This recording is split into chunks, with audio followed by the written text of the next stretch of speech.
সাথে যায়নি বলে তোমরা কত কমেন্ট করছিলে যে দোলার সাথে ঝগড়া হয়েছে, এই হয়েছে, তোমরা যাওনি কেন।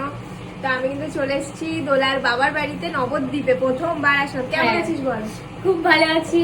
আর দোলার কিন্তু এখানে স্বাদ হবে, কাকিমা ওকে স্বাদ দেবে, তাই জন্য আমরা এসেছি এখানে। আমাদের যেহেতু 9 মাসে দেয়, কিন্তু 9 মাসে ডক্টর বারণ করে দিয়েছে যে এত দূর ট্রাভেল করতে না, তাই 7 মাসের মধ্যেই একটা ডেট দেখে তাড়াহুড়ো করে আর কি, তাই জন্য আমরা সবাই চলে এসেছি। আরো কিন্তু লোকজন আসবে। আর আজকে এসেই দেখো কাকিমা আমাদের কত কিছু খেতে দিয়েছে, ভাত, ডালের বড়া, কাঁচা কলা ভাজা, তারপরে এখানে রয়েছে ডাল, মাছ, আবার ডিম ভাজা, আবার পটল ভাপা, কত কিছু করেছে আজকে।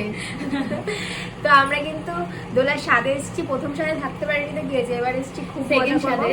2 দিন আগেই চলে এসেছি, কারণ সামনে মানে ভোটের রেজাল্ট রয়েছে। তারপরে আমরা একটু নবদ্বীপ ঘুরে দেখবো, আমার অনেকদিন ইচ্ছা, ও বলেছে অনেক জায়গা ঘুরিয়ে আর দেখো, অনেকদিন আমাদের সময় কাটানো হয় না একসাথে। তো চলো খাওয়া দাওয়া করে নি, তারপর রাখিরাও আসবে, কিন্তু রাখির অনুষ্ঠানের আগে ওর বোনের বাড়িতে আসবে, ও নবদ্বীপেই আসবে, কিন্তু আমাদের বাড়িতে অনুষ্ঠানের দিন আসবে। তো লিটন দাও আসছে দীঘা থেকে, লিটন দার সাথে অনেক গল্প বাকি আছে। তো চলো এখন খেয়ে